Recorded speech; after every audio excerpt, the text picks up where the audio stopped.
Hello दोस्तों, स्वागत करते हैं आप सभी का आपके अपने YouTube चैनल जैकपुर पे। आज के इस वीडियो में हम लोग क्लास 10th का गणित जो आप लोगों का एग्जाम होने वाला है 23 दिसंबर को वीकली टेस्ट, यहाँ से क्वेश्चन पूछा जाएगा और काफ़ी इंपॉर्टेंट यहाँ से सभी सवाल जो है होंगे। वीडियो काफ़ी इंपॉर्टेंट है और इस वीडियो को हम छोटे छोटे पार्ट में इसलिए बना रहे हैं ताकि आप लोगों को सीधा समझा पाएँ, सीधे आपके दिमाग में घुसा पाएँ, ताकि आप लोगों को ना बार बार एक ही वीडियो को देखने की ज़रूरत ना पड़े। तो उम्मीद करते हैं कि आप लोगों को आज का ये वीडियो जो है पसंद आएगा। वीडियो अगर पसंद आएगा ना तभी वीडियो को लाइक कीजिएगा, ठीक है, और सब्सक्राइब कर लीजिएगा। पसंद ना आए तो बिल्कुल लाइक मत कीजिएगा, ठीक है ना। चलिए स्टार्ट करते हैं। देखिए, सबसे पहला सवाल में ना आपसे पूछा गया है कि दो वृत्तों की त्रिज्या क्रमशः 19 सेंटीमीटर और 9 सेंटीमीटर है। उस वृत्त की त्रिज्या क्या होगी जिसकी परिधि इन दोनों वृत्तों की परिधियों के योग के बराबर होगा।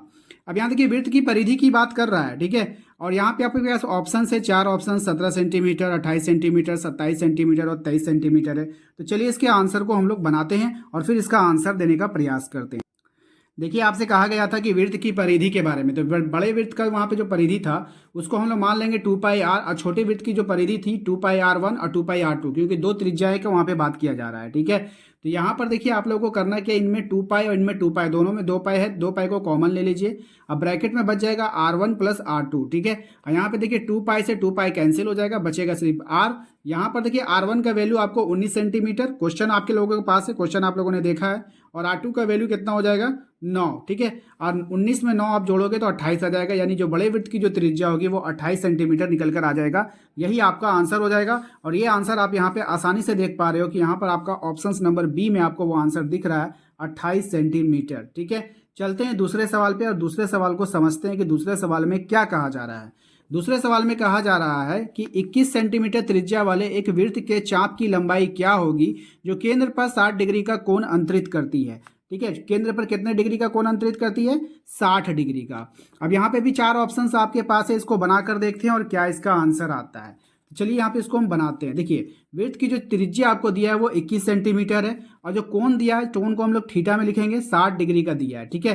तो देखिए, चूंकि चाप की जो लंबाई होती है उसका फॉर्मूला आपको यहाँ पे लिखना होगा। फॉर्मूला क्या होता है, 2 पाई r गुना थीटा बाय 360, ये इसका फॉर्मूला है। तो 2 लिखिए, पाई का मान 22/7 लिखेंगे, r का मान आपको 21 दिया गया था और थीटा का मान 60 डिग्री था और नीचे 360 हो जाएगा फॉर्मूला से।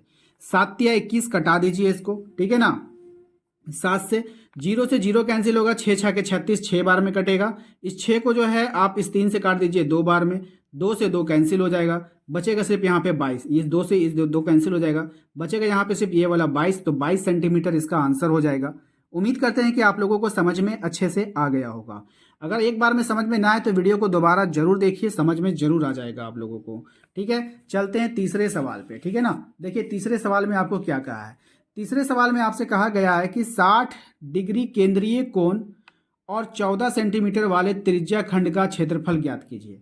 इसका कहने का मतलब है कि इसका जो थीटा का मान है 60 डिग्री दे दिया है और त्रिज्या 14 सेंटीमीटर है। आपको त्रिज्या खंड का क्षेत्रफल निकालना है कि त्रिज्या खंड का क्षेत्रफल होगा कितना।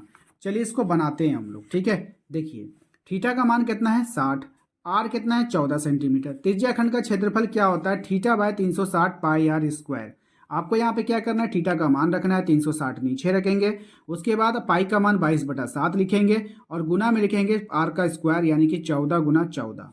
0 से 0 काटेंगे, 6 6 के 36, 3 बार में 6 बार में कट जाएगा, ठीक है। उसके बाद 7 से आप जो 3 से इसको कटाइए, ठीक है। 2 का टेबल में 2 तिया 6, 2 सते 14, फिर 7 से 7 कैंसिल हो जाएगा, ये 3 बच जाएगा। तो 22 गुना 14 करोगे 308 आ जाएगा, नीचे ये वाला 3 रहेगा। इस 3 को जब इससे आप भाग दोगे तो 102.6 सेंटीमीटर स्क्वायर आपका आंसर निकल कर आ जाएगा। तो उम्मीद करते हैं कि आप लोगों को क्वेश्चन नंबर 3 भी अच्छे से समझ में आ गया है। चलते हैं क्वेश्चन नंबर 4 पे, ठीक है। देखिए, क्वेश्चन नंबर 4 में आपसे क्या कहा जा रहा है। क्वेश्चन नंबर 4 में कहा है कि त्रिज्या r वाले वृत्त के उस त्रिज्या खंड का क्षेत्रफल जिसका कोण p डिग्री है। ये सवाल काफी इंपॉर्टेंट है और कई बार जब एग्जाम में पूछा जाता है तो बच्चे इस सवाल को देख करके डर जाते हैं और इसको छोड़ देते हैं, जबकि ये सवाल बहुत ही आसान है, ठीक है। चलिए इस सवाल को आप लोगों को बताते हैं कि कैसे इस सवाल को हम लोग बनाएंगे, ठीक है।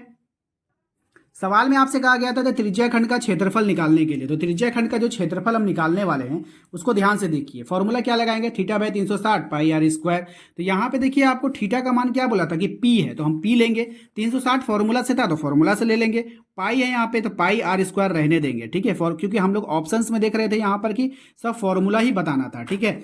अब देखिए यहाँ पर क्या हुआ, हमारा जो आंसर निकल के आया P बाय 360, आंसर क्या निकला P by 360 pi r square. लेकिन ऐसा ऑप्शन में कहीं पर भी P by 360 r square pi r square नहीं है, देखिए कहीं पर भी है नहीं, ऑप्शंस मिला ही नहीं।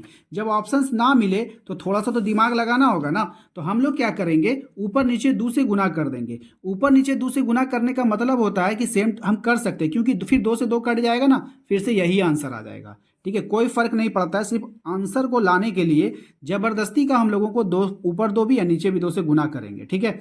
अब देखिए क्यों करेंगे, कर सकते हैं, ये मेरा अधिकार है, ठीक है ना। अब आप लोग का मन में आता होगा ना क्यों किए, ये मेरा अधिकार है, ठीक है, ऑन राइट से हम कर सकते हैं। क्यों, क्योंकि अगर इसको काट देंगे फिर से 1 हो जाएगा, 1 को इससे गुना करोगे फिर से वही आ जाएगा, ठीक है। तो हमने कोई गड़बड़ी नहीं की, हम ऐसा लिख सकते हैं।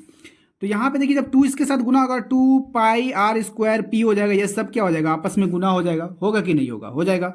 और 360 को 2 से गुना करोगे तो 720 आ जाएगा। अब ये तो हमारा आ गया, तो क्या है ये गुना के फॉर्म में, तो हम इसको लिख सकते हैं ना P बाय 720 और 2 पाई आर स्क्वायर को अलग से लिख देंगे, क्योंकि ये ऊपर चढ़ेगा फिर से गुना हो जाएगा। इसी को आंसर मिलाने के लिए हमने क्या किया, इसको अच्छे से सजा के लिख दिया। और यही चीज़ देखिए यहाँ पर आपका ऑप्शंस में भी आपको मिलेगा P by 720 2 pi r square, P by 720 2 pi r square, वही चीज़ हम लोग यहाँ पर निकाल कर लाए हैं, ठीक है। तो उम्मीद करते हैं कि आप लोगों को समझ में आ गया होगा। चलिए अब अगले सवाल को देखते हैं। अगला सवाल हमारा क्या है, आइए क्वेश्चन नंबर 5 पे आते हैं। क्वेश्चन नंबर 5 में आपसे कहा जा रहा है कि 120 डिग्री केंद्रीय कोण वाले 21 और 21 सेंटीमीटर त्रिज्या वाले त्रिज्या खंड का क्षेत्रफल क्या होगा। तो यहाँ पर जो थीटा का मान आपको दिया गया है वो 120 डिग्री दिया गया है, और जो आर है वो 21 सेंटीमीटर है, और त्रिज्या खंड का क्षेत्रफल आपको निकालने के लिए कहा गया है, ठीक है। तो चलिए इसको बनाकर आप लोगों को दिखाते हैं। यहाँ पर आप देखोगे थीटा का मान आपको दिया है 120 डिग्री, आर जो है वो 21 सेंटीमीटर आपको दे दिया गया है।